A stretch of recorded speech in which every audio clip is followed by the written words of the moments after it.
LIC ದುಡ್ಡು, life insurance corporation ದುಡ್ಡನ್ನ ಕಳೆದ 2 ವರ್ಷದಲ್ಲಿ ಎಷ್ಟು ದುಡ್ಡು ಅದಾನಿ ಅವರು ಅಂಬಾನಿ ಕೊಟ್ಟಿದ್ದಾರೆ? ಸುಮಾರು 58,000 ಕೋಟಿ ಬರೀ ಅದಾನಿ ಅವರು ಅಂಬಾನಿ ಕೊಟ್ಟಿದ್ದಾರೆ. ಸುಮಾರು 556 ಕಂಪನಿಗಳು ದುಡ್ಡು ಕೇಳಿದ್ರೆ ಈ 2 ಕಂಪನಿಗಳಿಗೆ ಸುಮಾರು 58,000 ಕೋಟಿ ಕೊಟ್ಟಿದ್ದಾರೆ. ಇದ್ರ ಬಗ್ಗೆ ನಾನು ಮಾತನಾಡ್ತಾರ? ಇದ್ರ ಬಗ್ಗೆ ಹೇಳಿ ಓಟ್ ಕೇಳ್ಬೇಕಲ್ಲ? ಇದ್ರ ಬಗ್ಗೆ ಹೇಳಿ ಓಟ್ ಕೇಳ್ಬೇಕು ತಾನೆ? ಇದ್ರ ಬಗ್ಗೆ ಹೇಳಾರಂಗ್ ಓಟ್ ಕೇಳಿದ್ರೆ ಏನು ಉಪಯೋಗ ಐತೆ? ಬರೀ ಪಾಕಿಸ್ತಾನ ಮುಸಲ್ಮಾನ ಪಾಕಿಸ್ತಾನ ಅಂತೇಳಿ ಓಟ್ ಕೇಳ್ತಾರಲ್ಲ, ಇದು ಸಾಧನೆ ಅಲ್ಲ. ನೀವು ಹೇಳಿರೋದು ಹೇಳ್ಬೇಕು. ಇವತ್ತು ನೀವು ಪೋರ್ಟ್ನ ಪ್ರೈವೇಟೈಸ್ ಮಾಡಿದಿರಿ, ಏರ್ಪೋರ್ಟ್ನ ಪ್ರೈವೇಟೈಸ್ ಮಾಡಿದಿರಿ. ಕಳೆದ 1 ವರ್ಷದಲ್ಲಿ 28,000 23,000 ಜನ ಟ್ರೈನ್ ಆಕ್ಸಿಡೆಂಟ್ ಅಲ್ಲಿ ತೀರೋಗಿದ್ದಾರೆ. 200ಕ್ಕೂ ಹೆಚ್ಚು ಆಕ್ಸಿಡೆಂಟ್ಗಳಾಗಿದ್ದಾವೆ. ಇದ್ರ ಬಗ್ಗೆ ಇಲ್ಲಿ ಚರ್ಚೆ ಮಾಡೋದಿಲ್ಲ. ಭಯೋತ್ಪಾದನೆ ಬಗ್ಗೆ ಮಾತನಾಡ್ತಾರೆ. ಕಳೆದ 11 ವರ್ಷದಲ್ಲಿ ಸುಮಾರು 28 ಇನ್ಸಿಡೆಂಟ್ಸ್ಗಳಲ್ಲಿ ಭಯೋತ್ಪಾದನೆ ಆಗಿದೆ ದೇಶದಲ್ಲಿ. ಅದ್ರ ಬಗ್ಗೆ ಚರ್ಚೆ ಇದೆ.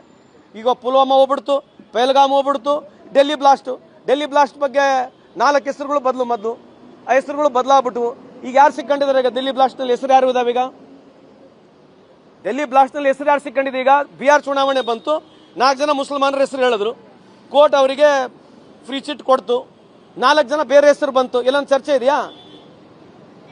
ಎಲ್ಲಾನ ಚರ್ಚೆ ಇದೆಯೇನ್ರಿ? ಇದ್ರ ಬಗ್ಗೆ ಮೋದಿ ಸಾಹೇಬರಾಗ್ಲಿ ಬಿಜೆಪಿ ಮಾತನಾಡಬೇಕು.